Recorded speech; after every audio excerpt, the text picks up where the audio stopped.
Claire Anderson stood by the Riverside Cafe table, acutely aware that she looked like she'd been through a disaster. At 31, she'd finally agreed to go on a blind date her best friend had insisted was perfect for her. The man was successful, handsome, and supposedly very kind.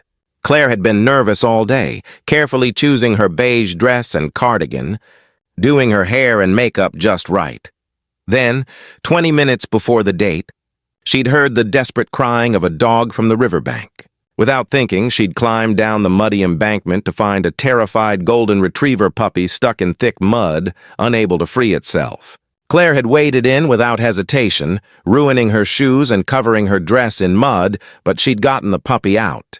She'd carried him to the nearest vet clinic, waited to make sure he'd be okay, and by the time she made it to the cafe, she was 40 minutes late, covered in dried mud, her hair a mess, holding her ruined shoes. She'd almost gone home. Should have gone home. But she'd promised her friend she'd try, and the cafe was right there by the river, and maybe if she explained what happened, this man would understand. The man sitting at the corner table was exactly as described. Tall, dark-haired, handsome in a white button-down shirt that probably cost more than her monthly rent. He looked polished and successful and completely out of place with someone who looked like Claire did right now. This had to be him, Daniel Ashford, the millionaire entrepreneur her friend had been raving about. Claire took a deep breath and approached the table. "Daniel, I'm Claire. I'm so sorry I'm late. I can explain." Daniel looked up, and Claire watched his expression shift from polite interest to visible shock, then to something that looked like disappointment or perhaps disgust. He stood slowly, his eyes taking in her muddy dress, her disheveled appearance, her bare, muddy feet. "You're Claire." His voice was carefully neutral, but Claire had spent years reading people's expressions. He was already calculating how to escape this disaster of a date. "I know how this looks. There was a puppy stuck in the mud by the riverbank, and I had to help him. And I lost track of time at the vet making sure he was okay, and—" Claire knew she was babbling. Knew she should stop, but the words kept tumbling out. "I'm not usually like this. I had a nice outfit. I was on time, but I couldn't just leave him there crying." Daniel opened his mouth, probably to make an excuse and leave, when their eyes truly met for the first time. Claire saw the exact moment something shifted in his expression. His gaze locked onto hers, and he went completely still. Claire had been told her eyes were her best feature, an unusual clear green that seemed to change shades depending on the light. Right now, they were probably red-rimmed from fighting back tears of humiliation, but Daniel was staring at them like he'd never seen anything quite like them before. "You saved a puppy," Daniel said slowly, still not breaking eye contact. "You were on your way to a date and you stopped to save a puppy. I couldn't just leave him. He was so scared." Claire's voice cracked slightly. "I understand if you want to leave." "This isn't exactly the first impression I was hoping to make." Daniel continued staring at her eyes, and Claire felt herself flush under the intensity of his gaze. "Sit down," he said finally. "Please, I want to hear about the puppy." Claire sank into the chair across from him, confused by his sudden shift. "Are you sure?" "I'm covered in mud. People are staring. Let them stare." Daniel signaled the waiter. "Can we get some towels?" "And whatever she'd like to drink." "Just water, please," Claire said softly. Daniel leaned forward, his elbows on the table, his eyes never leaving hers. "Tell me everything. About the puppy, about the rescue, all of it. And please don't apologize for your appearance again. You look like someone who just did something heroic." So Claire told him. About hearing the crying. About climbing down the slippery embankment without thinking of her clothes. About wading through thick mud to reach the terrified puppy. About carrying him to safety and then to the vet. As she talked, Daniel listened with an intensity that made her nervous and seen in equal measure. "You didn't think twice," Daniel said when she finished. "You just acted. Most people would have called animal control or kept walking. I couldn't do that." He was suffering. Claire looked down at her mud-stained hands. "I realize this isn't exactly what you signed up for tonight." "You're wrong. This is exactly what I've been looking for." Daniel's voice was quiet but certain. "Claire, can I tell you something?" I've been on 17 blind dates in the past year. All of them were with women who showed up perfectly dressed, perfectly made up, saying exactly what they thought I wanted to hear. Every single one felt fake, performed, like they were auditioning to be my wife rather than trying to get to know me as a person. He gestured at her muddy dress. You show up 40 minutes late, covered in mud, wearing no shoes, and you're apologizing while simultaneously explaining that you saved a puppy's life. You're real. You're the first real person I've met in longer than I can remember. And your eyes. He paused, seeming to gather courage. Your eyes show everything you're feeling. Embarrassment, determination, compassion. They're the most honest eyes I've ever seen. Claire felt tears threaten. Most people think I'm too emotional, that I feel things too intensely. Most people are idiots.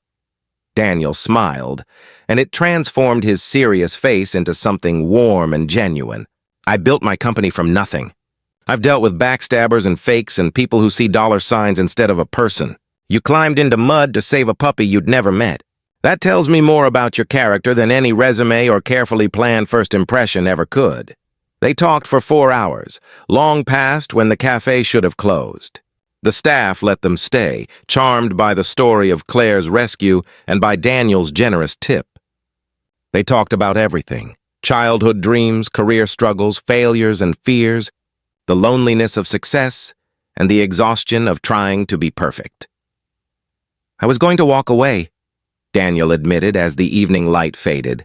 When I first saw you, covered in mud, I thought this was some kind of joke or disaster. Then I looked at your eyes, really looked at them, and saw something that stopped me cold. I saw genuine distress that you'd messed up this date.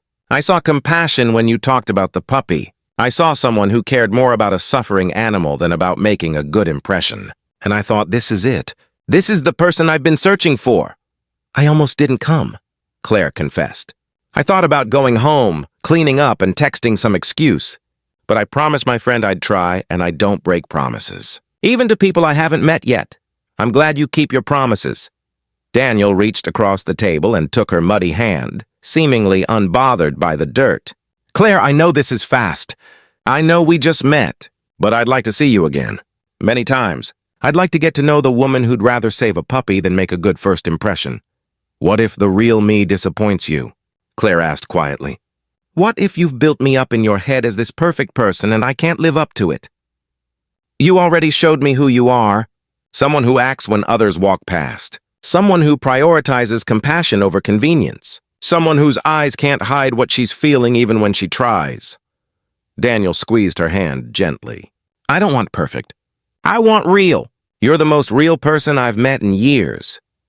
They dated carefully over the following months, building something genuine. Daniel introduced Claire to his world of business dinners and charity events, and Claire introduced Daniel to volunteer work at animal shelters and the joy of spontaneous mud-covered puppy rescues. He learned to read her expressive eyes, to know when she was overwhelmed or delighted or struggling. She learned that his serious exterior hid someone who'd been lonely for authentic connection, who valued substance over flash. 6 months after their muddy first meeting, Daniel brought Claire back to that riverside cafe. The evening was warm and perfect, and Daniel led her to the exact same table where they'd sat on their first date. I've been thinking about that night, Daniel said, taking both her hands in his. About how you almost didn't come, about how I almost walked away, about how close we came to missing each other because of mud and ruined clothes and bad timing. Best disaster of my life, Claire said, smiling. Mine too, because it taught me something important. The best things come messy and unexpected and covered in mud. They come from people who'd rather rescue puppies than look perfect. They come from eyes that can't hide what's really inside. Daniel pulled out a small box and Claire's breath caught. Claire Anderson, you showed up to our first date looking like you'd been through a war, and you were the most beautiful thing I'd ever seen because you were real. Will you marry me and let me spend the rest of my life looking into those honest, incredible eyes? Claire said yes through tears, and Daniel slipped a ring onto her still slightly muddy finger because she'd spent the afternoon at the shelter, playing with rescue dogs and hadn't quite gotten all the dirt off. The wedding was a year later, and Claire insisted on incorporating rescue dogs into the ceremony. The golden retriever puppy she'd saved, now a full-grown dog named River, served as ring-bearer, carrying the rings in a pouch attached to his collar. When Claire walked down the aisle, Daniel's eyes filled with tears at the sight of her, and she knew her own expressive eyes were showing every emotion she felt. In his vows, Daniel spoke words that made everyone cry. I was about to walk away from a woman covered in mud. Then I saw her eyes and realized I was seeing something rare. Genuine compassion, real courage, and a person who'd rather save a life than save face. Claire, you taught me that the best first impressions are the honest ones, that perfection is boring, and that the people worth keeping are the ones who show up as they truly are, mud and all. You showed me your heart that first night, and it was beautiful. I promise to treasure that honesty, to create a life where you never have to pretend, and to always see you the way I saw you that evening, covered in mud and more beautiful than anyone I'd ever met. Claire's vows were simpler but equally meaningful. I showed up to our first date at my absolute worst, and you looked at me like I was something precious. You saw past the mud to the reason for the mud. You saw my eyes and read everything I was trying to hide, my fear, my hope, my determination to be honest even when it cost me. Daniel, you taught me that the right person doesn't need perfection. They need authenticity. You chose real over polished, messy over manufactured, and me over the hundreds of perfect women you could have had. I promise to keep being honest, to keep rescuing puppies even when it ruins dates, and to never hide what my eyes show you, because you've proven I can trust you with the real me, the woman who showed up to a blind date covered in mud had found something more valuable than a perfect first impression. A man who saw her eyes and understood everything they revealed, who chose authenticity over appearance, who proved that sometimes the worst first dates become the best love stories because they show us exactly who we are and who we're meant to be with. Claire never regretted climbing down that muddy riverbank, just as Daniel never regretted staying when he'd been about to walk away. Because sometimes the best things in life come covered in mud, carried by people who'd rather do what's right than what's convenient, and revealed in eyes that can't hide truth even when they try. And sometimes, when someone looks past the mess to see what's underneath, they find exactly what they've been searching for all along.